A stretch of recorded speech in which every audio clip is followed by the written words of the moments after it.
All right, thank you, everyone. Welcome to the third of the forums being conducted by the Zoning Bylaw Committee in connection with the update of our zoning bylaw. My name is Tom Callahan. I am the chair of the Zoning Bylaw Committee and the Planning Board. Tonight, our topic is going to be on environmental issues, and this is probably an area of the bylaw where we will probably see some new initiatives. The bylaw does address environmental issues in the broadest sense. Obviously, its main purpose is to regulate land use. And with respect to what Mother Nature can throw at us, we do have regulations about floods and floodplains and trying to lessen any pollution and adverse impacts from that. But for tonight, we're going to talk about, with respect to land use, new developments that are in the planning world regarding sustainable development, low impact development, green development, however you want to call it. And with respect to Mother Nature, we have to start to begin to address climate change and climate resiliency and be prepared for what is coming at us from that perspective. So tonight we have a series of speakers to address these topics. First, we're going to briefly hear from Lauren Lind, our town planner, who's going to discuss what has been going on in the town to date with respect to resiliency issues. We have been engaging in a number of initiatives in that respect. We're going to hear from Tom Bell down at the end from our Conservation Commission. He's going to speak mostly regarding the sciences. I understand his presentation and what Cohasset may be facing in the way of climate change and what's going on with that, with climate change in our area. We are also going to hear from Adria Boynton from the Metropolitan Area Planning Council. She's on Zoom tonight. She is going to speak to us about climate resilient land use strategies. And then we're also going to hear from Clark Brewer, my colleague on the Bylaw Committee and on the Planning Board, who's going to speak to us about the low impact and sustainable development issues, and all of these being tied into what we can and should be doing in our bylaw as we look at updates. We will take these presentations in succession. We're going to do the Q&A session all at once at the end, and Christian Brandt from MAPC is here, and he will moderate our Q&A once again for us. Thank you for being here. So without further ado, I'll introduce Lauren Lind, our town planner. Thank you, Tom. Good evening, everyone. My name is Lauren Lind. I'm the Planning and Zoning Director for the town here. And I'm just going to give you a brief history about the past few years, some of the initiatives that the town has been doing that go hand in hand with some of climate and resiliency topics. In the last few years alone, there's been a lot of proactive planning around our resiliency efforts. There's been a lot of updates to our long-range planning initiatives, including our hazard mitigation plan that looks at natural risk and disaster mitigation. We also updated our open space recreation plan that takes a look at conserving and enhancing our open space and recreational areas throughout town, which we are very abundant in. We also have a lot of opportunity through our harbor and master plan. Can you hear me? Yep. Thank you. Just a bit shorter than Tom. Thank you. And the exciting thing about this tonight, I think, and seeing you all here tonight, and the series of these community initiatives that have been going on, is that it's been a series of ongoing dialogue about opportunities, weaknesses, and strengths that have been identified with relation to our natural environment. We know that there are, opportunities that lie ahead in terms of what we can do in terms of regulation. Some of the things that we've been talking internally with our town departments, looking at infrastructure planning, looking at sea level rise, working with Public Works to make sure that our harbor infrastructure, roads, and seawalls are up to speed, and looking at what we can do as we project climate change implications of sea level rise, looking with our conservation department at, they've been doing a lot of work at assessing vernal pools and different sort of water resources, making sure that we're sort of syncing our regulations and development patterns in a way that is more protective of our natural environment and our features. So these are just a series of initiatives. Tonight, what we're going to be hearing from is a wide range of experts that will give us some insight and facts that we can then look at opportunities, and I like to say tools and techniques that we can put into our toolbox of zoning and land use regulations to meet the goals of our community. So I'll highlight a couple of state programs that you may hear reference to, just that we have been participating in 2018, we became, it's a municipal vulnerability preparedness community. We participated in a community planning program. Some of you may have participated. It was in the spring of 2018, and that was an opportunity to take a look and work with state resources to update our planning program and become eligible for the MVP grant program. We've then followed through in action grants of that program. We partnered with the town of Scituate in the following year to do a storm tide pathways mapping study that looks at scenario modeling of, when and where scenarios might be, and that we could experience flooding scenarios.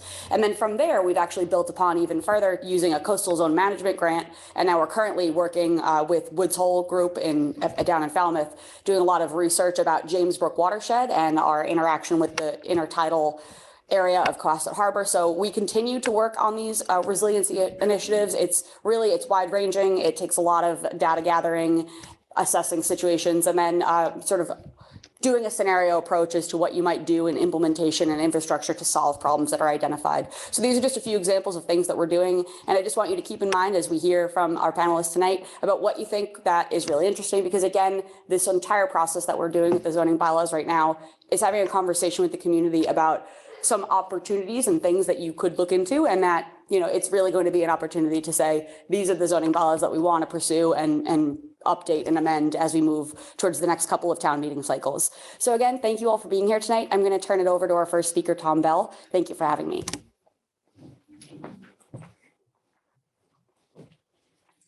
Good evening. So Cohasset has always been vulnerable to the ocean here and coastal storms, flooding. We're also quite vulnerable to heat waves and drought as climate change increases these risks. The climate change is a phenomena that drives a wide range of challenges that we face in the future. These include accelerating glacial melt, oceanic and atmospheric circulation, sea level rise, and worrisome climate feedback loops like the release of methane from permafrost and warming ocean sediments. These are all things that are going to amplify the greenhouse gas effect of carbon dioxide. These fundamental changes have consequences that we recently thought were gradual and primarily a threat to our children and our grandchildren. Global fires, drought, famine, climate, food-related migration, and intense storms have started ahead of this schedule. No matter what you think about the cause of climate change, there is no denying the growing impact. So Cohasset have been largely spared from the catastrophic events taking place globally.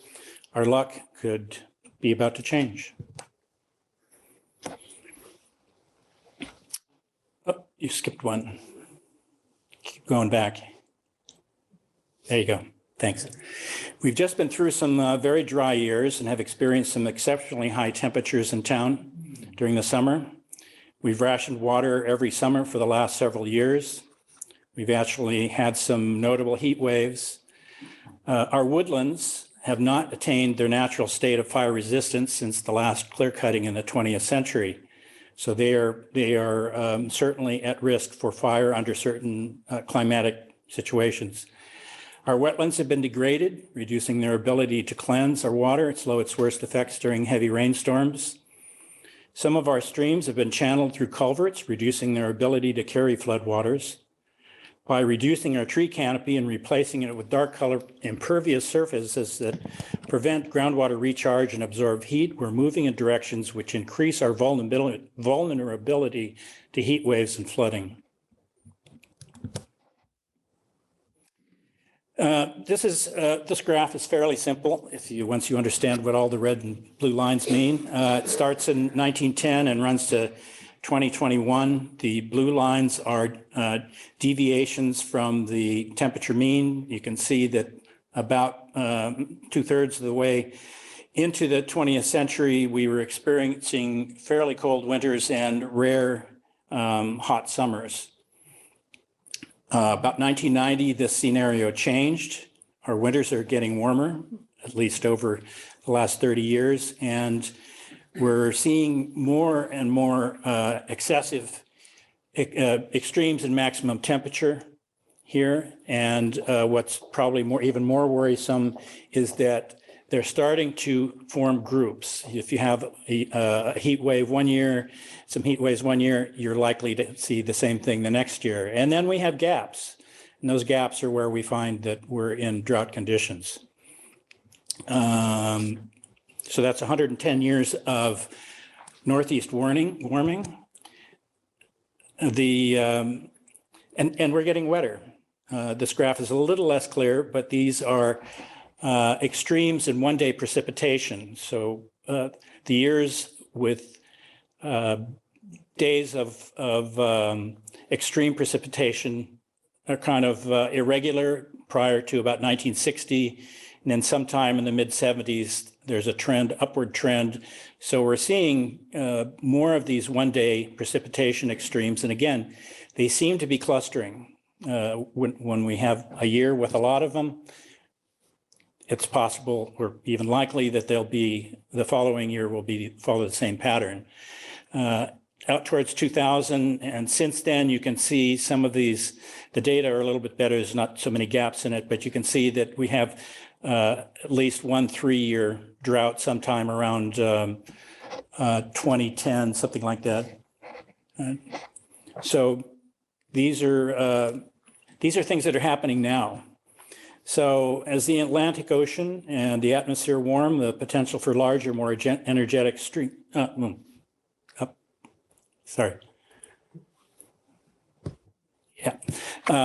the Atlantic Ocean and the atmosphere warms, the potential for larger, more energetic storms increases. We're struck by nor'easters from fall through spring, but they're particularly strong in the colder months, as we all know. We've experienced several in recent memory that have done widespread damage and comparatively close to flooding parts of town. This is something that was revealed in the study by Center for Coastal Study when they did their storm tide pathway analysis earlier this year. In 2018, we came within just a few inches of flooding the lower James Brook watershed with salt water. So nor'easters pose a serious risk of flooding when the tide is high. Freshwater flooding is only possible early or late in the season. That's good for us, but can also combine with storm surge flooding to cause more severe and more widespread flooding. Hurricanes are really the most serious threat to town. Fortunately, they're fairly rare. But they do have the potential for the greatest damage and loss of life. You might think that during a hurricane, all the flying debris around and building damage is what's the greatest hazard. In fact, the greatest loss of life is due to drowning during hurricanes. So again, we get back to flooding. If Cohasset were struck by a Sandy-sized hurricane, which would be, so you can see that tidal graph from lower Manhattan there, where it's in meters, but you can see that it was a pretty, and the blue is high tide, the red is the storm surge. You can see the storm surge is even larger than the high tide. So you can see how the amplification of the tide can take place here. If we had something like that, much of Margin, Border, and Summer Streets would be almost 10 feet underwater. Flooding would be extensive in town. So those are really our kind of our weakest links in town for downtown flooding. So you can see the storm tracks here for category 1, 2, and 3 hurricanes, and most of them missed, but 8 of them didn't miss. They passed over Massachusetts Bay, and that can happen again. So in those 8, the recurrence periods average is about 20 years. So they are certainly something to take in mind. You know, they aren't necessarily 100-year storms, and obviously they don't happen on a 100-year interval with a 20-year repeat cycle. Yeah. So some of you, I'm sure, have seen this map before. I made this just from the elevations in town and making some assumptions about how big a storm tide we could get in a category 1 hurricane without considering what the wave heights would be. So the scary part of this is really that the public safety building you can see here is going to be trapped. All of these orange and red areas are too deep for any of our vehicles to get through. What I don't show here is that Beach and Atlantic are also flooded. So that quarter of town would be unreachable during an event like this. Response times, of course, would go up. You can see getting to the southern parts of Cohasset would be not impossible, but if they could ever get past the intersection of Elm and Main Street, they'd have to go quite a ways around to get to other parts of town. That's worrisome. The property damage here could exceed $30 million, easily exceed $30 million. Let me see. I'd also point out that we have some town wells that are part of our water supply. This is the Elms Meadow well that's drawn heavily, and this is Sawyer Street well field. So if those get flooded, if they fail and salt water gets down those wells, it'd be probably turn the water off for a while. So those were able to recover. So the most nor'easters bring blizzard conditions, the worst ones, because they happen in the most energetic part of the year, I guess, or winter. But they can also be big rain events, and hurricanes obviously are big rain events as well. So this map shows the James Brook watershed, and here's the golf course right up here. So you can see it runs from South Main or North Main all the way down to the harbor. The red zones are FEMA 100-year flood zones.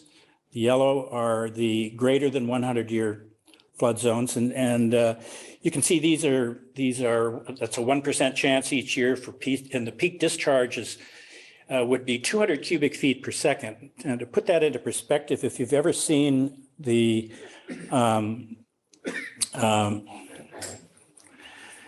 Charles River before it hits tidewater, its normal flow is about 200 cubic feet per second. So James Brook could look pretty bad because obviously its banks aren't as wide and it's not incised as deeply into the surrounding floodplain. So these two, and let me mention that the green outline is the same as the extent of the saltwater flooding from a 13-foot storm tide. So right there where that, on the west side of where that ends, there's going to be fresh water pouring into the system. And it's hard to say right now, at least from what I know, what the extent of that might be, but the Woods Hole group is modeling all of this. So they'll probably come up with something that is similar to this, but probably a little bit more, have a better basis and data and analysis than I've been able to do. So also every swale and brook in town would be over its banks, flooding your lawns, streets, basements, houses. So it's not just James Brook that we need to worry about. 100-year flood could be serious. So this is where our changes to our wetlands and forestry areas really gets important, because they provide environmental services for free, essentially. They absorb some of the rainfall that's going to fall, you're going to catch some of it, slow it down. They're going to slow off the runoff. And our wetlands are extensive, not necessarily in this watershed, but in other watersheds around town. And so that's going to help a lot. So they're providing an environmental service. All of our pavement, the roofs, the lawns, they're not going to be any help at all. In fact, they're going to make things a lot worse. So the more impervious or less pervious and less canopied areas we have, the more damage is going to be done. So what happens when the storm's over? It's not going to look like this, I can assure you. You've seen what happens in some of our nor'easters. It's going to be a mess down here. But the real issue is not only is the stormwater, it comes in, the question is how do you get it out? It's going to flood all the way back to downtown, and it's all going to be dammed up by Margin Street, Border Street, Summer Street. So what do you do? How do you get rid of it? And where are you going to get a pump to do this? Because every other town in Massachusetts is going to be looking for pumps to clear out their own flooded areas. It's conceivable you could open a ditch through one of the margin street or border street and keep it open as the tide ebbed, but you'd need to close it up as soon as the flood tide started. Otherwise, it's going to fill right back up. So these are problems that hopefully Woods Hole will be considering and offer us some alternatives. I just say in closing that the town is obviously taking this seriously. Otherwise, we wouldn't all be here. And the Woods Hole Group is a renowned engineering company, and they're really they're going to formally assess all of these risks over the next few months and report back to us. Thanks a lot.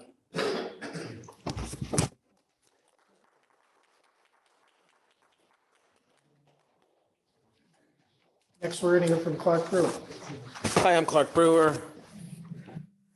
As Tom mentioned, member of the planning board and this zoning bylaw committee. I'm a registered architect and also through the United States Green Building Council, I have a LEED accredited professional designation. And I'm also working on a green MBA, have been for a few years now.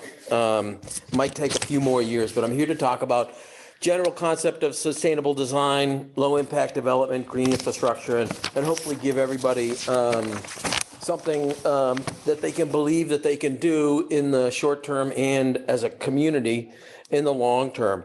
So the Cohasset zoning bylaws, this is where we agree on how to shape the future. And the purpose of my talk is to end up with what are actionable items from a bylaw perspective. There's some terms: sustainable development, low impact development, green infrastructure. They're all kind of talking around the same issue. And a point would be 50% of effective problem solving is to clearly identify what the problems are. Some of the problems: climate change, green buildings, sustainable design, carbon footprint reduction, low energy use, and improved health and safety. And I want to review all the programs that are available to all of us and to people in the development community. The first to point out is the Green Community Act. We got in early, and we benefit from a lot of grants. It requires a stretch code for new construction, and it's a really good code. I mean, it's regular base code plus 30% or more. So the graphic you see on the left, you can see existing homes up in the red area, the index of 130, the base code at 75, our current stretch code 55, zero energy home is at the zero. And would it be even possible to have less than zero energy use houses? I think so. But the stretch code for new construction requires raters. It requires like lower door testing, confirmation of the next one, confirmation of performance for the building inspector and for those future owners of that new house. Now, Energy Star has a lot of great programs, rebates for existing and new construction that regular citizens can take advantage of if you're building an addition, and that builders can take advantage of for new construction. And it was a few years ago, but the statistics were to do an Energy Star house cost $5,000 in extras, special caulking, a little bit more insulation, the foam things around outlets on outside walls, with a value generation of $20,000 of actual value. So if you're a builder delivering an Energy Star rated house, you can pocket the $15,000, or if you're a homeowner, you get $15,000 of extra value. And that number may have actually gone up. So next slide, please. United States Green Building Council has a number of programs for rating new construction, and it has for homes, buildings, commercial buildings, and neighborhoods that go from certified to silver, platinum, I'm sorry, gold and platinum, I think is the highest rating. I only know of one building in Cohasset that has a LEED rating, and it's a house, I think at the end of Whitehead. But what we need to do, I mean, as architects, as builders, as code officials, we need certainty. We need to know what has been done. And for future building occupiers, LEED programs aren't just focused on energy use or water consumption. A major component is creating healthy environments. So healthy environments, our buildings are filled with toxins. Let's face it, new construction, that new car or new house smell probably isn't good for a certain percentage of people. I mean, maybe 80% of people aren't affected by adverse chemicals that outgas and some decay rate in their house. But 10%, some special cases, some special kids that have asthmas caused by the chemicals in these products, they're looking for a certified LEED house so that they can breathe okay. Because so it's not just energy use, but energy use is a big component. Saving. Next slide is the mass save programs, and this is an area where all of us can do something for our own homes. Mass save, probably everybody gets a letter once a year in the mail saying we've got these rebate programs. Come for a home evaluation. I've called them a couple of times and they've given me free light bulbs and said you could do these things. At no interest, a little bit extra insulation, that kind of thing. That's the things that we can all do with our existing infrastructure. They also have programs for the community, the clean energy pathways, community first partnership. I'm not going to get into detail on this stuff, but community education grant, workforce partnership, and school resources, all great programs. There's no reason not to individually take advantage of, but as a community take advantage of to help educate, especially with kids. Now, part of my talk is about low impact development and asphalt. I think Tom spoke about this. Asphalt absorbs 90% of solar radiation. Anybody who's gone to the beach in the summer and forgotten their sandals and walked across the parking lot knows that asphalt heats up. It can burn people. And a part of what Tom's thing is having areas that can absorb rain from storm events. Excessive amounts of asphalt doesn't actually help with that. Now, impervious asphalt. So the picture on the bottom left corner is a big cul-de-sac. It's a huge, no trees are shading it. The one on the bottom in the middle is a different version of that cul-de-sac with a one-way turning radius around it. But the area in the middle that's not actually used by anything can be planted. And the other example of the big cul-de-sac is on the middle on the right, and a reuse of that space is in the far right corner. Substantially smaller, but enough for fire trucks to turn around and cars to turn around, and cul-de-sacs get very little traffic because they're really serving 2 or 3 houses. Next slide, please. So really, the goal for new construction, and I can't say necessarily for existing buildings, but the goal for new construction is to make up for all the energy hogs of the last century or century and a half in Cohasset, and not use any more energy than it can create. So net zero, basically, it's solar panels, it's high insulation, and the combination of the stretch code with high insulation, high performance windows, and good detailing, and a moderate amount of solar panels, you can get to net zero. But I would argue that net zero plus is coming. And for new construction, there's no reason you can't generate more electricity or energy than your building uses.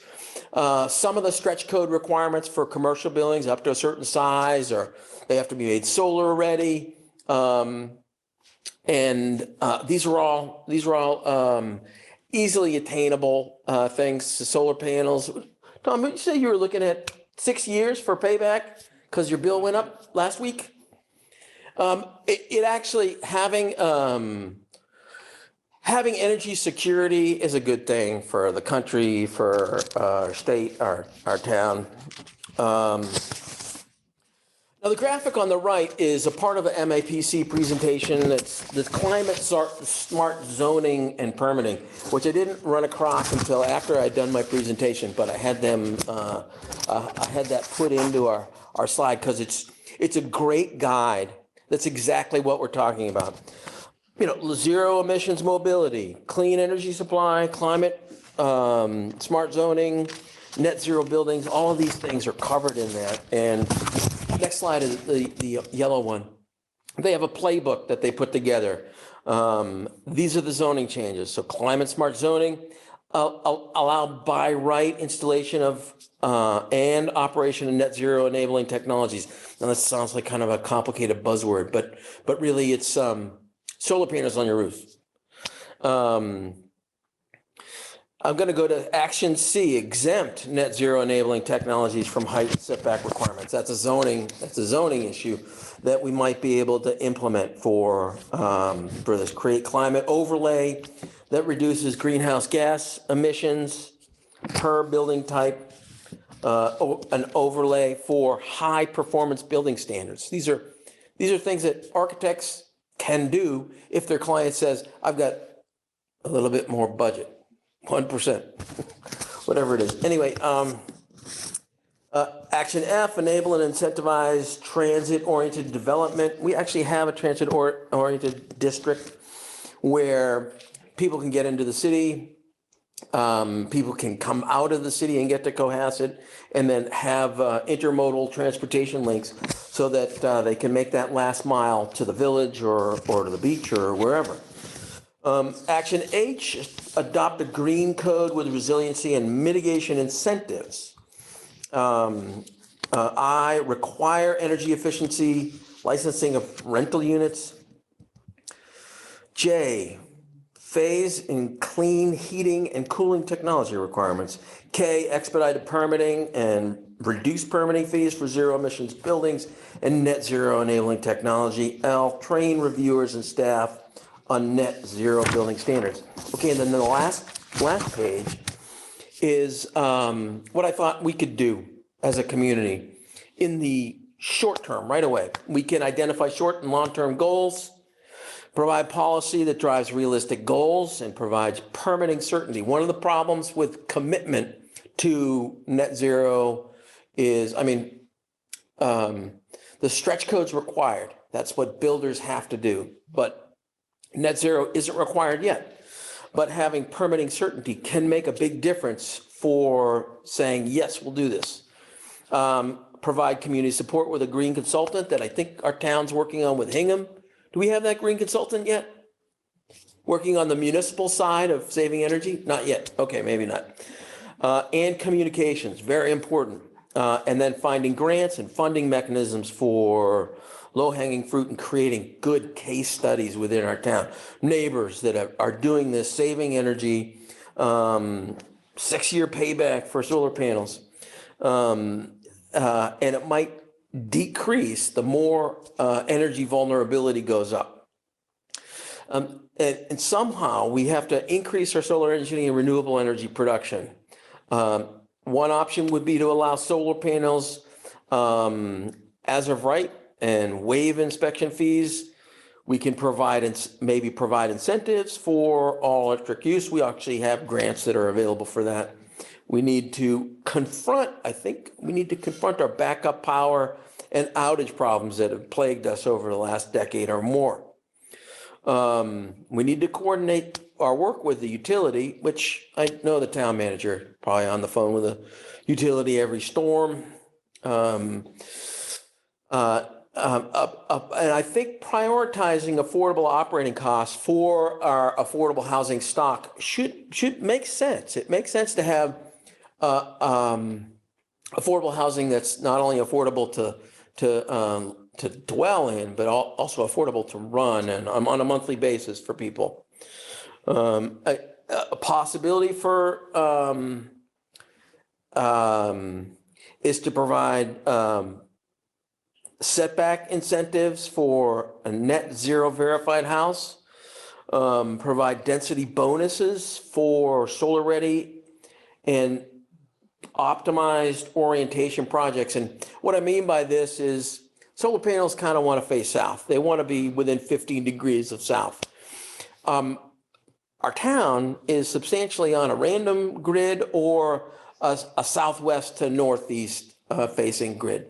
But if any new developments, and I don't expect too many new subdivisions to come in, but any new ones, if we could give them a 10% bonus density because they've made 80% of their roofs face within 15 degrees of true south, that would be a win-win, because the potential energy of any house or building is usually baked in right when the property lines are created. And then the final thing is having safe transportation alternatives to the vehicle, more sidewalks, bicycle parking, bike lanes. And that's the bulk of my story. It's something that we can all do. Thank you, Clark.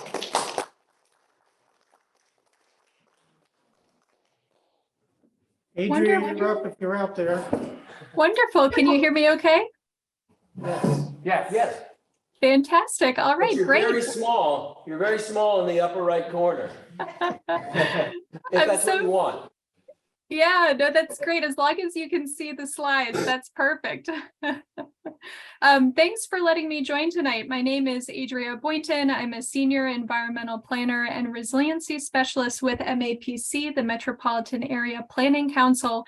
You just saw a great example of a resilient toolkit from our clean energy team, which works on sustainability and mitigation, really addressing the root cause of climate change. And the toolkit I'm going to present is from our environment team. So we work on resilience and adaptation, addressing the impacts of climate change. I do have a link to the toolkit on the slide, but I'm sure we can circulate that after the call so that if you want to spend a little more time with the content, you can.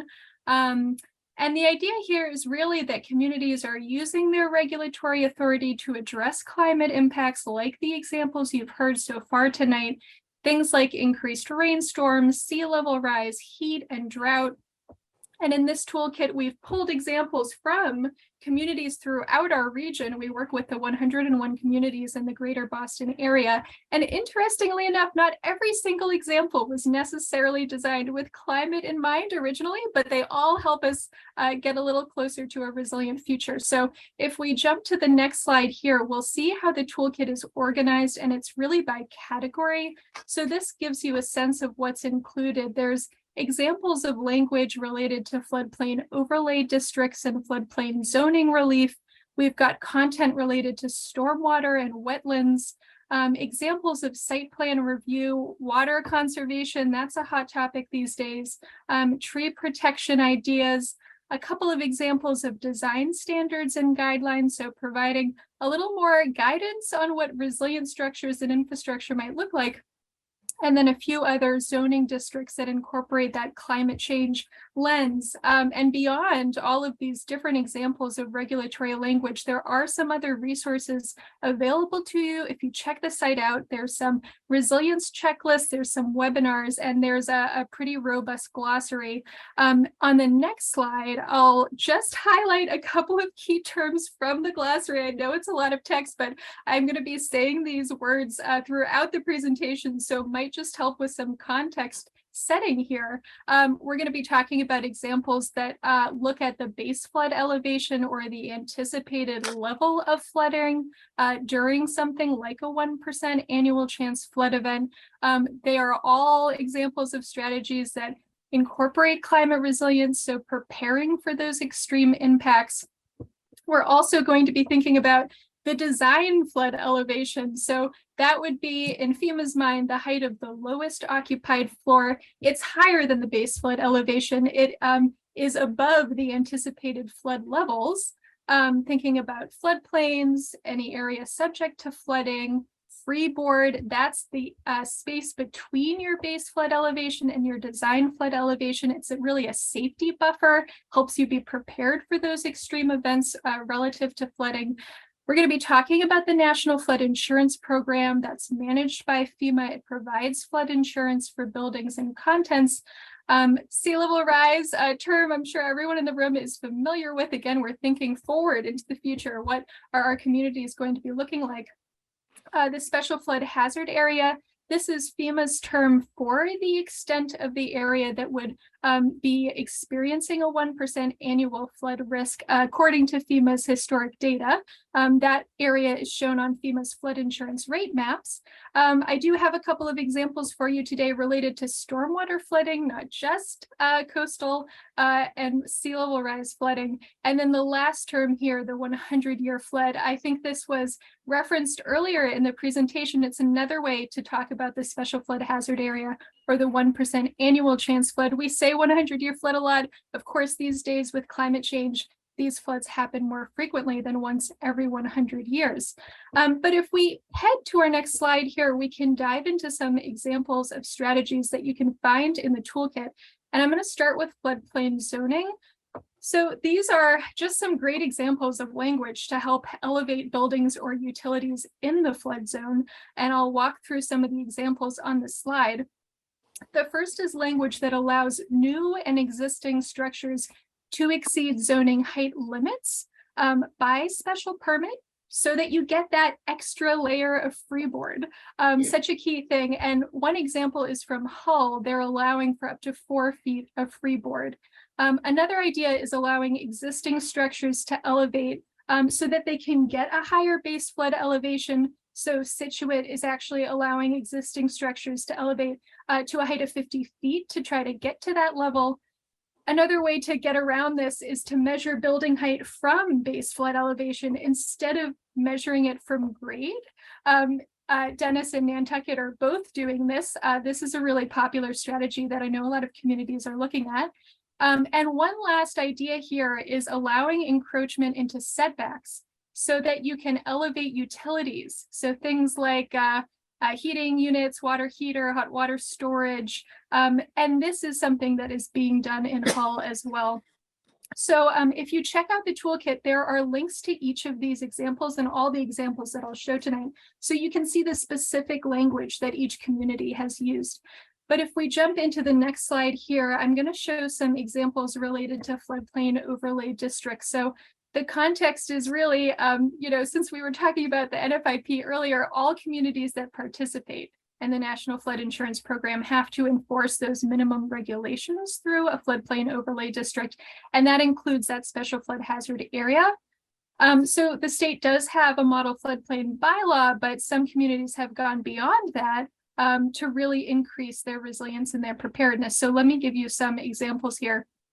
The first is making sure you have a really strong purpose section in your bylaw. That's the initial section of your floodplain overlay bylaw. So I'm going to call out Millis, who has a really great example of comprehensive language. They specify things like minimizing rescue and relief efforts associated with flooding because you're more prepared proactively. They even call out ensuring that potential buyers of a property are notified if that property is in the special flood hazard area. But another good example of strong purpose language is from Oak Bluffs, because they specifically mention sea level rise, and not every purpose section does. Another thing to talk about is restricting development in the special flood hazard area. So local regulations can't conflict with building code standards, but you can restrict construction in your floodplain district and still allow some limited uses or exceptions. So let me give you an example. Hingham does not allow new construction in the special flood hazard area unless you get a special permit by showing that the location you're looking at is not subject to flooding. And another interesting example is from Braintree. They actually don't allow the siting of critical facilities in the special flood hazard area and in the 500-year floodplain. So they're going beyond FEMA's 100-year flood zone. They're expanding it to the 500-year as well. And that's related to the next example here, which is expanding your floodplain district to include areas outside of the special flood hazard area. So a little bit tricky because flood-related building code regulations and flood insurance requirements still only apply in FEMA's special flood hazard areas, but you can restrict development or require special permits in flood risk areas that you expand. So one example would be in Hingham, their floodplain protection overlay district includes lands within 25 feet of the mean high water line of a brook or a stream. So I know there's a lot of examples on this slide, but let me give you a couple more. The next one here is requiring special permits for activities in the floodplain overlay district. So this is really just an opportunity for more oversight, and you can use that review process to educate applicants about climate change, to really encourage strategies that go beyond the minimum and increase your flood resilience. So some of the examples you'll see on the toolkit for this section show communities that are requiring that a special permit request be circulated to multiple municipal departments for review. So the Planning Board, Conservation Commission, DPW would all be getting their eyes on that. Another example here is limiting the expansion of existing structures in the floodplain district. And there are lots of different ways to do this, but I think Winthrop has an interesting example. They do not allow expansion of uses in the coastal high hazard zone. So that would be the VE zone on FEMA's flood insurance rate maps. And then finally here, one last example on a marathon slide. Consider freeboard requirements for vehicular and pedestrian access. And this, I think, is a really creative one because municipalities can't exceed freeboard requirements of the state building code for structures, but you can think about it for vehicular and pedestrian access. So as one example, Marlborough requires access to be 1 foot above base flood. And again, getting you that extra freeboard, that extra sort of safety buffer. If we go to the next slide here, I'll just walk through some examples related to stormwater regulations. So we know that rainfall rates are increasing. We know storms are becoming more frequent. There's a lot of work related to this being done in the state. I know a lot of communities are thinking about their MS4 compliance and all of the work related to that. And one of the challenges here is that a lot of stormwater infrastructure is still being sized based on historic rainfall rates. So many communities are updating their rainfall rates in local wetland regulations, and some have done that as well in their stormwater regulations. I have some examples of that on the next slide where I'll talk about data, but before we get there, I'll just call out 2 examples of strategies to strengthen your stormwater regulations. One would be increasing infiltration requirements, and the second would be applying stormwater regulations to less than an acre. So Dedham's stormwater management bylaw applies to disturbances any bigger than 500 square feet. And it's kind of interesting because they pair that with requiring green infrastructure, unless it's completely impossible to do on the site. And they talk about tree planting strategies as a stormwater management best practice. So I think that is a good example to look at. If we go to the next slide, I hear that one of the conversations locally has been, how do you update regulations with climate projections as we continue to update our data and our modeling, trying to figure out what the future is going to look like? So let me give you a couple of examples in the toolkit. The first is strengthening floodplain overlay district requirements by incorporating sea level rise. So Swampscott has established specific sea level rise levels in their language, and they pulled those from a study they did in 2016. It was a municipal planning effort. And as part of that, subdivision proposals have to take into consideration sea level rise and storm surge when they're thinking about their freeboard levels. They have to go above the minimum required.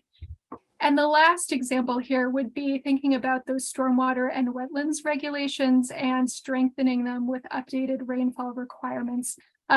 So many communities are now requiring the use of either Cornell rainfall records or NOAA Atlas 14 rainfall records for sizing stormwater infrastructure because it is more up to date than the data we've been using historically. So if we go to my last slide here, I just wanted to share a couple of links to more information. I've got a link to the toolkit and a link to a sustainable and resilient master planning effort that MAPC had completed. We always ask a couple of questions when we present this toolkit. One is, do you have any feedback? Have you seen any great language that you'd want us to flag in this toolkit? We're constantly updating it. And the other is, what are your priorities and barriers when updating regulations? Because we hope that this toolkit can help address some of those. We don't want anyone to have to reinvent the wheel and spend a lot of time researching and writing language if we can help you identify examples. And it also helps to have those examples when you're having conversations with elected officials and boards and committees to show some of your neighboring communities have done this and it's worked well. So let's keep the conversation going. We'll share the links, share the contact information, and thanks again for giving me a chance to present.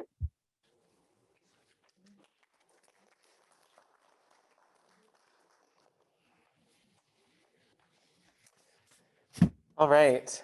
I think this is off, right? Can you hear me? No. Maybe I just turned it off on accident. There you go. Yep, you're good. Okay. Ooh, wow, loud. All right. Thanks, everybody. Thank you to all of our presenters. I see some familiar faces in the audience, so you've probably heard this spiel a little bit, but my name is Christian Brandt. I'm the Community Engagement Manager at MAPC, and the good folks at Cohasset invited me to help facilitate the Q&A for today. So before we get into that, I just want to do a couple of reminders. One is that if you have a question, we ask that you just state your name and address if you live in Cohasset, or affiliation if you do not. And then I think to help us sort of ask questions that we might have, some of the things to think about would be any questions that you might have about the content of the presentations, especially because there's a lot of information all at once. So I'm sure that there are some things that we are still digesting.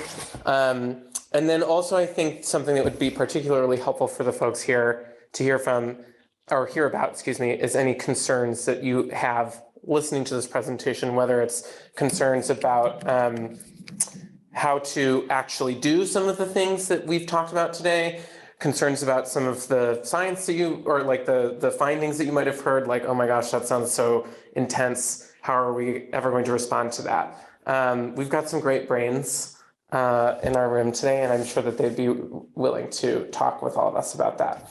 And then the only other thing I'll say is that we have about a half hour, right? 8:30? Yeah, so we have about a half hour. The previous three forums, we have not really had many issues in the way of timing. We've ended sort of right on time in terms of folks' questions. But if we do, I will just politely sort of encourage us to continue on with our question. And so you might find that I will help you get to the end of the question if we are finding that we're running out of time. And that will help everyone who's in the room and who's joined us virtually be able to ask the question that they have. So without sort of further ado, I think maybe we can, oh, and sorry, the one other thing is that I will be alternating between in-person attendees and virtual attendees. So if those of you who are online have a question to ask, just raise your hand and we will give you the ability to unmute, and we can go from there. So I'll start with the folks who are in person. If anyone who's here in person has a question, please feel free to come up to the front. I think probably we'll give you the microphone so that way everyone can hear, and ask your question, state your name and address. So if anyone who's here has a question, yes, please.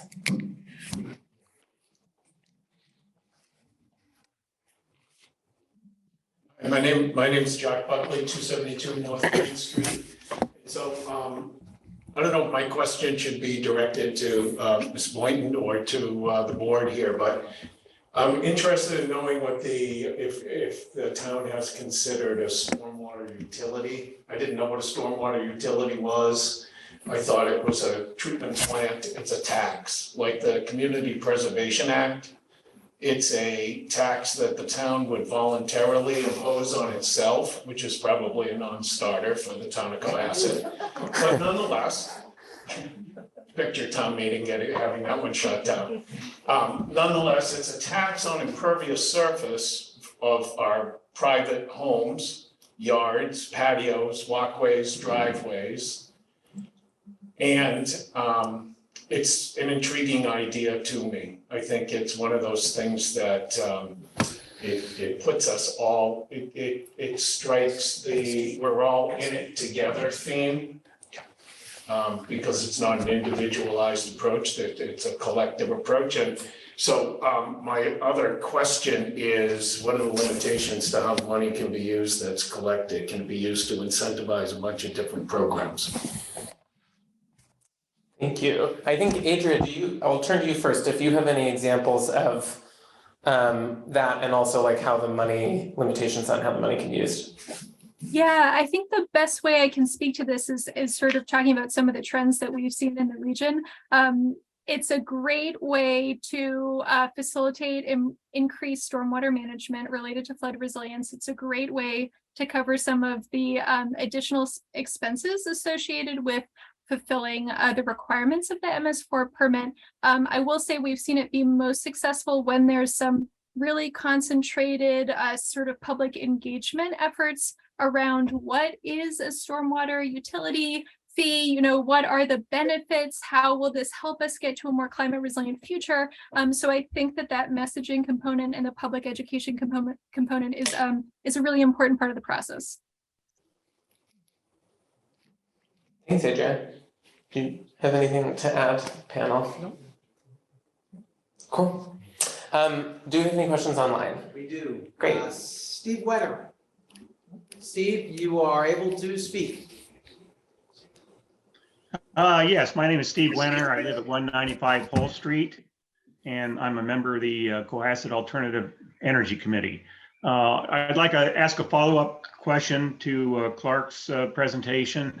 The Department of Energy Resources just recently finalized 2 building codes. One was just a revised stretch code, which Cohasset would automatically be obligated to adopt or follow, since we are a green community and all green communities are obligated to follow that. But they also came out with a much more exciting building code called the Specialized Stretch Building Code, which is the net zero code. So my question is, what do we need to do? What's the process for getting Cohasset to adopt this specialized stretch building code? Well, I guess the simple answer is I don't know, but it would be a process to investigate what the cost benefit analysis is for early adoption. In some cases, early adopters benefit, like we did when we became a green community early on. We qualified for grants. So on a local level, but also perhaps on a state or regional level, there may be grants that would be available for the case study projects, like net zero projects in our community that might be a way to accelerate adoption. Thank you. All right, so we just did one person online. I'm wondering if anyone who's joined us in the audience tonight has a question to ask about our presentations today.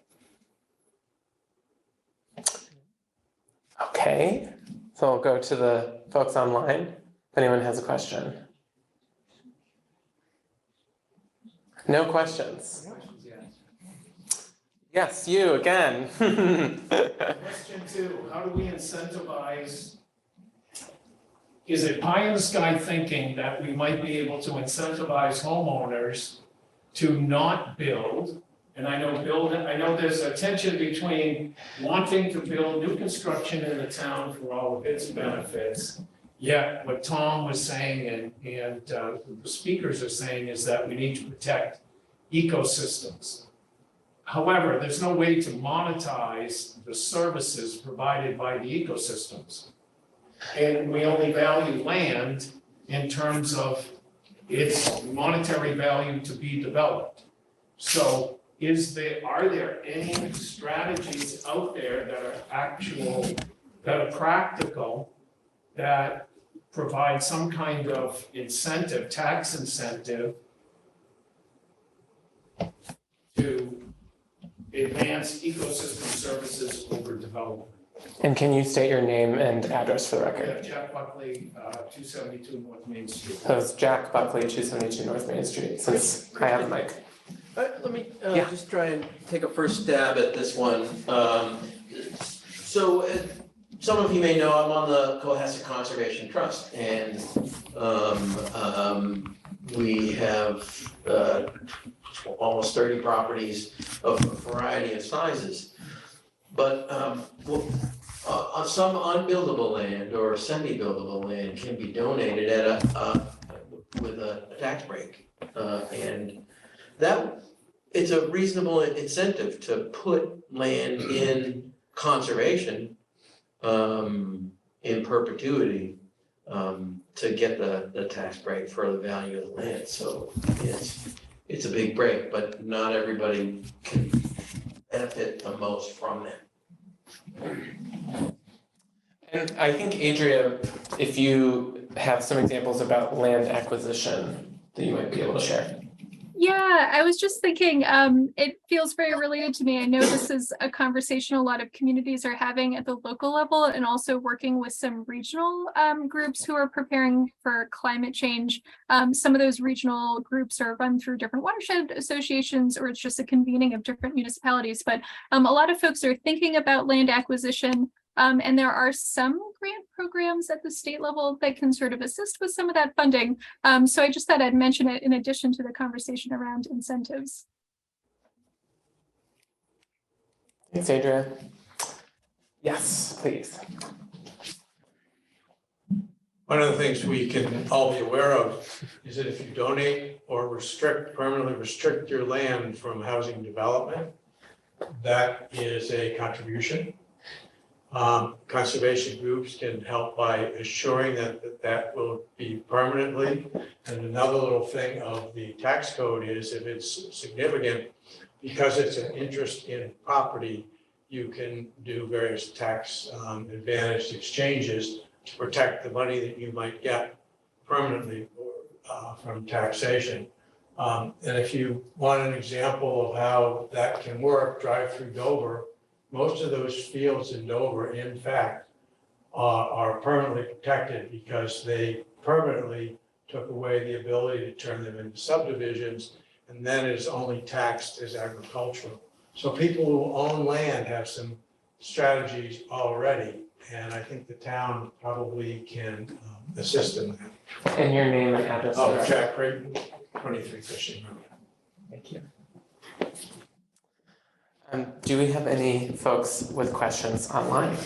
We do. Great. We have one person, I don't see a last name. First name is Ginger. Jensen. All right, Ginger, you are you have the floor. Thanks. It's Ginger Jensen, 542 Jerusalem Road, Cohasset. I'm wondering what it would take to put some of Adria's ideas into action. Is there a process that other communities have used to put these kinds of ideas actually into action? And I'm referring to the things she mentioned regarding Oak Bluffs, Winthrop, planting of trees, just any number of things that she mentioned, so many at once. But how would the committees, would it be all the committees? Would it be a small group of people, or what would it take?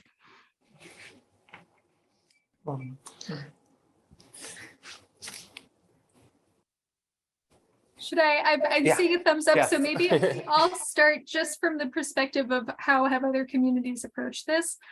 It would be sort of a study, an assessment, sort of a planning effort. It's the kind of thing you might be able to get done within something like a 1-year time frame. There are some great grant programs out there that can support work like this. That's always part of the question of how do we get it done. So it's worth mentioning that EEA, the Executive Office of Energy and Environmental Affairs, has a planning assistance grant program. They've got the Municipal Vulnerability Preparedness Action Grant Program that supports work like this. MAPC also has some grant funding.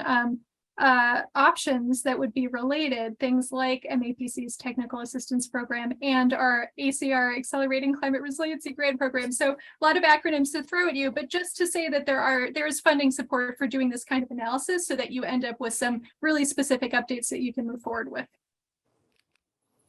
And I also will just add, Ginger, that I worked on the Situate Harbor Sustainability and Resilience Plan that Adria mentioned.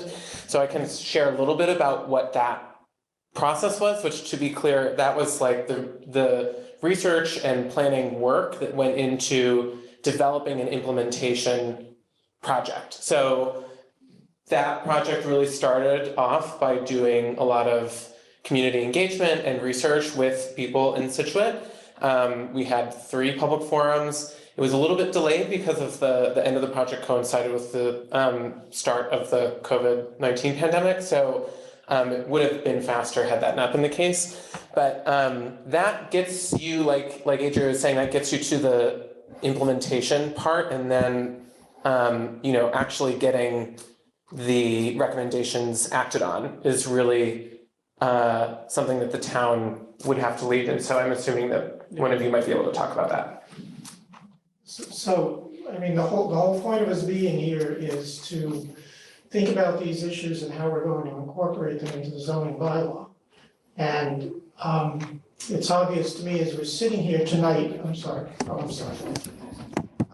obvious to me as we're sitting here tonight that this particular issue of climate-related changes to the bylaw is going to take some time, and we hadn't planned to bring them forward to the town until the fall 23 town meeting at the earliest. But a number of things, a tree protection bylaw, we have considered that in the past. There are drafts we had out there. The clearing part of our land alteration bylaw, I wasn't going to speak about that tonight, but that was a step in the direction of trying to protect our environment and our ecosystem by not allowing lots to be strip mined from property line to property line. The bylaw passed with certain exceptions to it that perhaps we should go back to the original draft, but we are thinking about that on the committee. So I guess the most important thing for the committee's work is we need to know that you want us to bring these things forward. We don't want to try to impose from the top down, but this is going to take some work. And we have this, I'll plug for the committee, we have 5 people on it. We have room for 7, so we could use more volunteers, but even on a particular topic, there's no reason we can't work with people on a volunteer basis to do all this kind of research. And research, the MAPC sounds like it has all kinds of model bylaws and tools ready to go. So it's just a question of putting them together, turning them into cohasitize them, and and then get ready to present those, shooting for a target of the fall 23 town meeting. So we look for help from wherever we can get it, because the 5 of us are stretched thin as we are. Town council is stretched thin on working with us. Our town staff is stretched thin. So we'll take any help where we can get it. But a lot of the resources are out there for us to simply grab off the shelf and present to the community. So we're prepared to do that. Thank you. I want to return to some of the folks in the room if anyone has any questions here.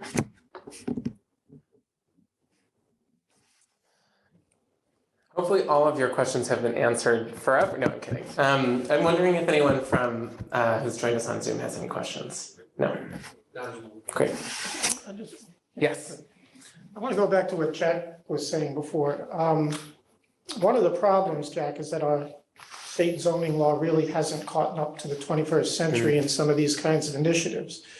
Zoning law is also always spoken of, especially when you're dealing with takings cases or eminent domain. What is the highest and best use? And you're right, highest and best use is maximizing development. Part of it is that we as a state, we as a society have to change our priorities. And it's tough to make radical change when still the framework of zoning law is in 20th and 19th century thinking about property and property values. And as well as I do, when we come to town meeting, and even with the land alteration bylaw, we brought forward a compromised version of it. We got pushback from it at different times, especially when there was the citizens petition about it 5 years ago. When the rubber hits the road, people think it's going to affect their property and take something from them. That becomes difficult to overcome. So we're out here trying to do this to educate the public, but there also has to be a sea change in the states and the country's approach to zoning and to land value and what is valuable with respect to land. But our land alteration bylaw is a step in that direction, a tiny baby step, but beyond encouraging people to donate, we have to worry about crossing into the line of a regulatory taking and costing the town $1 zillion. An easy way to fix things is zone everything that isn't built open space, but we'll be writing checks to a lot of people if we do that because of the way our whole system is designed to value land. So it's a difficult challenge, but I'm glad you bring it up because we all have to start thinking about it. And really, if we want to see change happen, we also have to believe in it, even at the individual level of our own properties. Well, just to add to that, I think you can hear me okay, is that I think it's better to have the carrot instead of the stick approach, at least in the initial. If you encourage the private sector to make changes in their thinking by providing those incentives instead of the punishment later, then you may be able to get quicker projects that can be exciting and build on other exciting projects around it instead of just punishing people who might have misguided approaches to the same thing. In another context in our earlier forum, the issue of impact fees or mitigation fees came up, and it was, I think, when we were talking about the village and about, and then people there are thinking about traffic, sidewalks, things of that sort.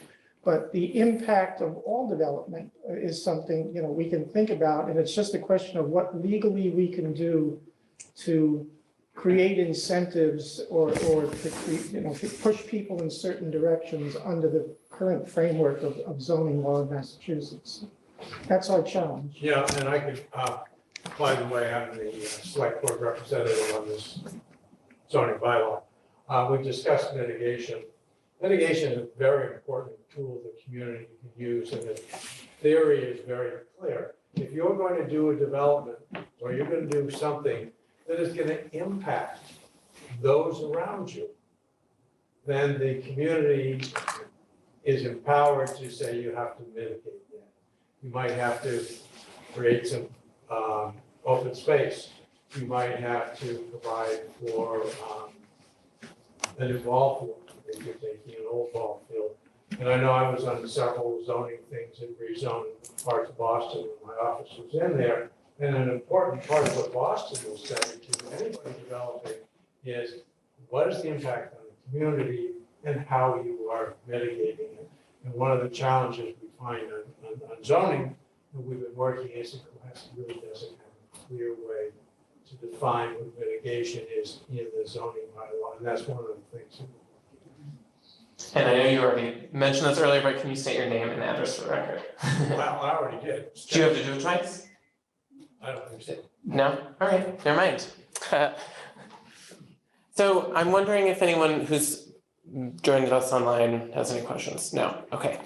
So I'm happy to adjourn if no one else has any other questions, but also, We'll make a few remarks. yes, absolutely. I want to thank everybody for being here. We know it's December, difficult time for everybody to get out and have some free time, but I appreciate everyone being here online and in person tonight. Just to look ahead to the future, the zoning bylaw committee is right now in the process of working on preparing articles for the next spring's town meeting. A lot of that will be organizational. A lot of that will be some non-controversial changes and bigger issues, as I said, like this one and some others will be dealt with in the fall.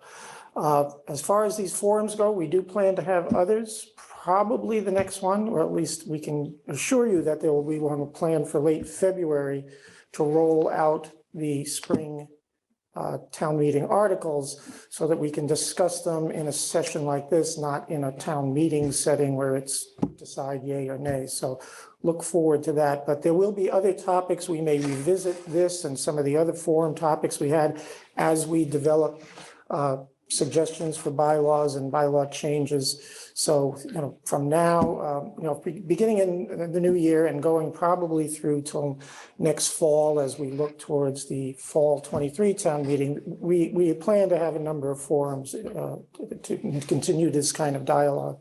There are other ways, as Justin has set up online, where you can send in written comments, questions, concerns, suggestions. We look forward to all of those.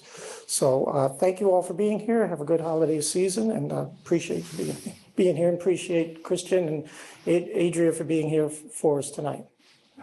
There you go.